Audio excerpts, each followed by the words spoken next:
culminating the first flying carnival in Carmona, Cavite, the foreign pilots and guests had a chance to see more of the Philippines. This year, we headed for the pristine shores of Panglao Island in Bohol.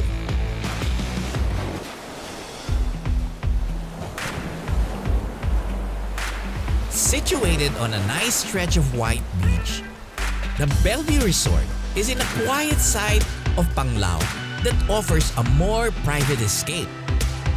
We were welcomed by its general manager, Mr. Romel Gonzalez. Romel, you have a very nice place here in Bohol. Can you tell me a little bit more about the history of your area?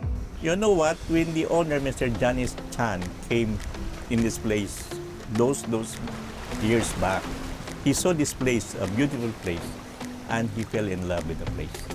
So he bought this property. This is not yet one big property, but owned by several owners. He integrated everything and came up with the idea of building a resort here. So I was here July 2012. This was all under construction until now. And this is the only 5-star resort in Panglao and in Bohol particularly. I know. I look out the window. Everything is so nice. How many rooms do you have now? We have 158 rooms. Wow. We have rooms with jacuzzi. We have rooms, Bellevue Suite and Junior Suite. Single and double occupancy rooms we have. Featuring a contemporary yet relaxing ambiance, the hotel is proud of its eco-friendly measures. Complete facilities include a gym, spa, and playroom available for guests throughout their stay. There was also no shortage of dining options prepared in its 2 restaurants, whether indoor or al fresco. Of course, one of Bellevue's best features is the infinity pool and beautiful stretch of beachfront. Roman, I know that Bellevue is the only 5-star hotel here, but what else sets Bellevue apart from the other resorts? Well, we know when we started here, we're always the benchmark of the other properties here. Whatever we do, we excel, service and food, and the rest follows us. Why? Because we set our standards quite high. We just don't want to have mediocre things like, it's okay na, pasado na, no. True. I want to raise the standards of the hospitality business in Bohol. That's why when DOT made this accreditation, this star rating, we got it right away as 5-star resort. That's great. That's great. Thank you very much for welcoming all the balloon pilots. They were all excited to be here, and they were all very impressed at what they see and what they have experienced. Yeah, I'm very much also, happy to welcome you in this resort. After experiencing the hotel's enjoyable amenities, it was time for us to explore a little more of Bohol.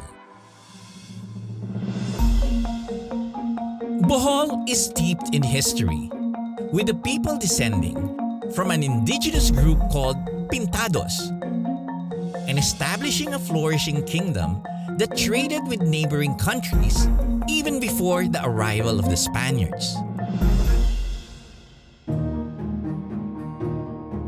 Our first stop was the site of the Blood Compact, made between the Spanish explorer Miguel Lopez de Legazpi and Bohol's chieftain Dato Sicatuna in 1565.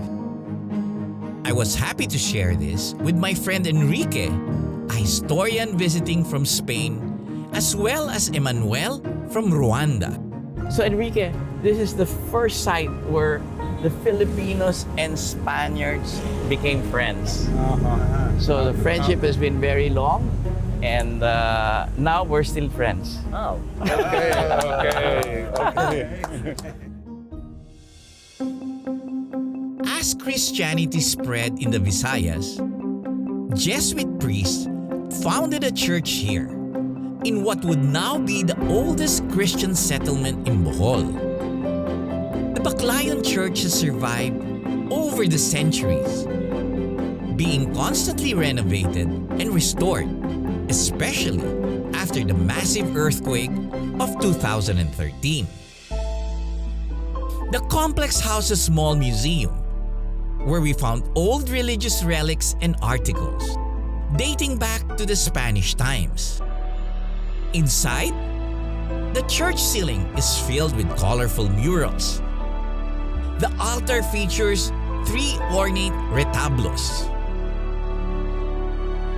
Constructed to face the sea, the Baclayan Church is truly a national cultural treasure that must be preserved for the next generations.